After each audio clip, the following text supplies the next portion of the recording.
Esta es una lectura comentada del cuento Un artista del hambre de Franz Kafka, y es una lectura que hago con dos consideraciones.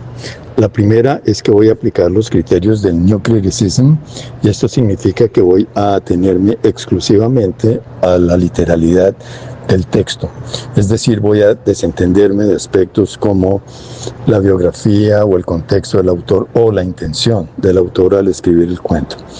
Y a partir de ahí voy a hacer entonces una lectura atenta, una close reading, de la cual deben emerger las conclusiones a las que voy a llegar. La segunda consideración es que la lectura la hago en clave de Bataille, es decir, que voy a rastrear en el cuento elementos que pueda relacionar o asociar con conceptos de Bataille, en particular la desencarnación. Y esto significa que voy a hacer una lectura comentada, pero también una lectura intencionada, porque voy a buscar con un detector personajes en el cuento que puedan estar surtiendo un proceso de desencarnación. Esto es una disolución del yo con miras a fusionarse con lo otro. Esta es pues la perspectiva con la que voy a revisar el cuento. En primer lugar, a lo que se dedica el personaje principal de este cuento es a ayunar, lo cual es una práctica irracional. Pero es irracional en el sentido de que lo racional es alimentarse. No constituye una violación de una prohibición establecida en el mundo profano. Y si no hay violación de una prohibición establecida en el mundo profano, pues en términos de Bataille tampoco hay transgresión. Y si no hay transgresión, tampoco hay desencarnación. Es decir, a través de esta actitud o de esta práctica, el personaje del cuento no termina disolviendo su yo y no termina fusionándose con lo otro, no termina teniendo esa experiencia interior a la que Bataille se refiere. De otra parte, dice el cuento: en los últimos decenios, el interés por los ayunadores ha disminuido muchísimo. Antes era un buen negocio organizar grandes exhibiciones de este género como espectáculo independiente, cosa que hoy, en cambio, es imposible del todo. Lo que veo aquí es que se trata de una actividad lucrativa. El ayunador no ayuna simplemente porque le guste ayunar.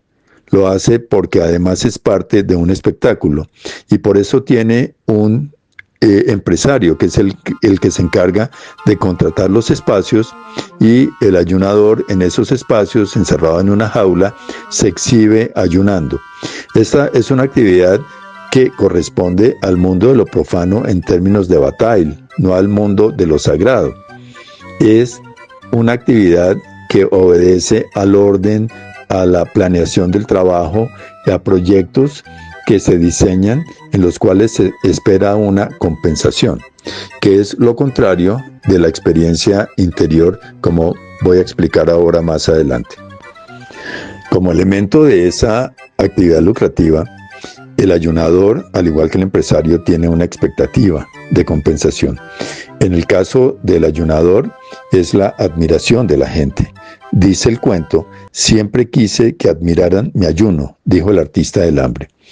Esta, pues, es una actitud que corresponde nuevamente al mundo profano y no al mundo de lo sagrado, donde la actividad no debe esperar ninguna compensación, porque precisamente corresponde al gasto, al derroche, a la desmesura, un poco a lo dionisíaco en términos de Nietzsche, en oposición a lo apolíneo, que es, en este caso de Bataille, el mundo de lo profano. Esa expectativa de compensación por parte del ayunador es clarísima, tanto que el cuento nos dice que el ayunador se muestra melancólico precisamente porque no recibe de parte del público esa admiración. Dice textualmente el cuento: casi siempre estaba de un humor melancólico, se refiere al ayunador, que se acentuaba cada vez más, ya que no había nadie que supiera tomarlo en serio. La muchedumbre prefería otros espectáculos. Ahora, me parece interesante revisar las motivaciones del ayunador, porque cuando explica por qué ayuna, en el cuento dice, es que no pude encontrar un plato que me dejara satisfecho.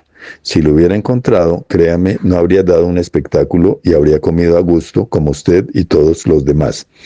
Aquí hice una salvedad en el texto solamente porque cuando leí una versión del cuento decía no habría dado un cumplido y la palabra cumplido pues para mí no tenía ningún significado ahí. Entonces busqué una versión en inglés y la versión dice esto que escribí, make a spectacle of myself, que es más bien como no habría hecho el ridículo. Y me pareció que es una expresión como más contundente y por eso la incluí, a lo mejor también más cercana a la versión original. Pero lo que me interesa de esto es que este texto que acabo de leer, pues puesto en todo el cuento, me describe a un sujeto, o me hace pensar en un sujeto que no es el sujeto que se disuelve y se fusiona con lo otro, como en el caso de Bataille y la desencarnación. A mí se me parece más al sujeto de Sartre, cuando Sartre dice, estamos condenados a ser libres. Lo que veo en el ayunador es que él va tomando una serie de decisiones en la vida que atienden sus deseos, sus intereses, que atiende su pulsión, pero en ese sentido garantiza la continuidad del yo. Entonces, por esa razón lo veo más cercano al sujeto sartreano que al de Bataille. Y es curioso el comentario porque Sartre en su momento pues fue bastante crítico de Bataille, pero yo hago este comentario no porque tenga preferencia por un filósofo u otro, sino porque al desentrañar, digamos, el sentido del texto cuando describe el personaje, llego a esa conclusión. Y bueno, hasta ahí mi comentario.